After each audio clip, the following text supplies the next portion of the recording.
Beach FM, locals talking to locals. Beach FM, wonderful to welcome back the Kapiti representative on the Greater Wellington Regional Council, Penny Gaylor. Good morning. Good morning, John. This is pre-recorded, but as we are speaking, you're chairing your Environment Committee. Incidentally, Penny, it seems to me that, and this is not just with the Regional Council, I think it's happening with government of all levels, are you people having more meetings than ever? We're having a lot of extra meetings, yes, at the moment. It's been a real flurry. We have, like all councils around the whole of the country, the same timeline around meeting the end of next June to sign off on our long-term plan, which is we do that every 3 years, and it's sort of a year into, just after a year into your first year of being in a new term. So at the moment, we pre-COVID lockdown, we were already doing our thinking, because we had signalled last term that this long-term plan, we really wanted to be the doing term of buying more and more electric buses and really ramping it up with our investment into wetland restoration stuff. And then COVID came along, and so the thinking we'd already done, we really did need to do some rethinking on that. So testing it against affordability of our community, also what other things are happening. So of course, central government, as part of the post-COVID economic recovery and community recovery, have been doing things where people have been putting in bids for major infrastructure projects around the country, and alongside that is major environmental investment projects, because of course that's your natural infrastructure. And so the Regional Council has been very busy pulling together various bids. Some have been awarded, some, we're eagerly awaiting, hopefully, good news. So, there's that.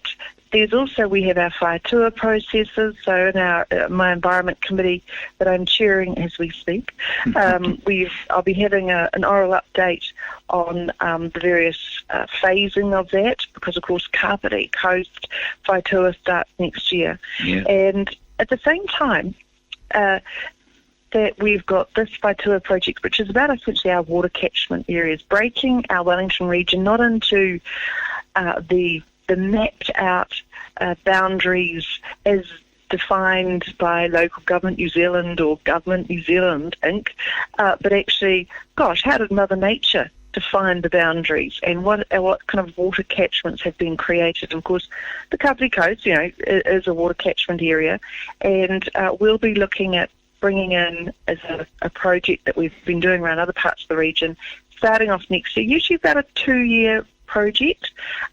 The earlier ones took longer because they were the first cabs off the rank. Things happened, things were slow, bits were faster, whatever, and things emerged, and now we've learned some lessons, but also what we're looking to do here in Kapiti is carve it out in our own way. So that will be very much pulling together people in the community as well as our own council to do that project.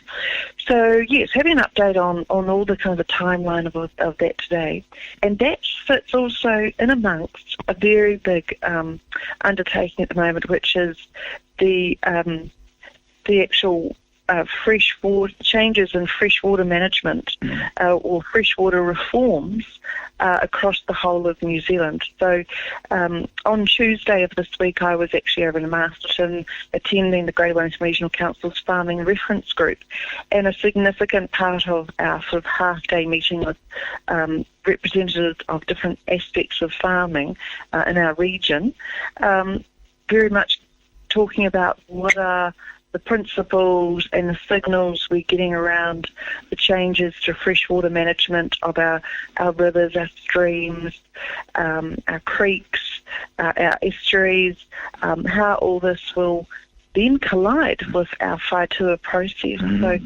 I tell you what, to sum it all up, how it does collide is that we as an organisation, as is every other regional council in New Zealand, are going to be very tested about how we can deliver on these required reforms, because they will be in legislation.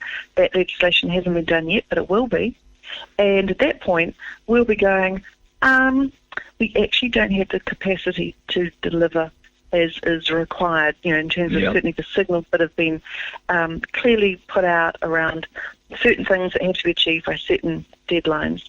So that is something that then goes back into, as I say, more meetings currently to review our long-term plan, because we're going, okay, 6 months ago when we first started our thinking, that's changed. We've now got clearer signals on this freshwater reform stuff, and it's all telling us that we are going to be needing more people, such as, for example, potentially, people who do farming advisory plans for our farmers. And so there are 1,100 farmers in the Wellington region. And if they should all need farm management plans by the set date of that government's indicated, which is not only a couple of years away, we'll be going, what? Now, we do have some farming advisory staff, it's just a handful in our organisation. There are other organisations, I think like Fonterra, Lamb and Beef, that do have some of this work. There are private contracting organisations, but they would have to be accredited. So there's a lot of things to be developed, a lot of things for us to learn about as a regional council, to go, oh, well, those people do it, where do we fit in the food chain here, or will we be doing some too? So, like I say, can you just imagine all these layers of stuff that we're just kind of going, we're hearing about this, we're hearing about this, are we going to pay for this, who's going to do this, because who actually is going to do this? So if there are any young people out there or people wanting to reskill, I tell you what, get yourself off to a course and become a farm advisory plan management person, because there's a lot of it coming. Big call on those sort of knowledge and skills and expertise. Isn't it fascinating? And there will definitely be a shortage. Right. The way we are evolving and morphing in this pivotal year of 2020, we will never forget this year. Penny, of course, is the Kapiti representative on the Greater Wellington Regional Council. Thank you, Penny. 106.3 Beach FM.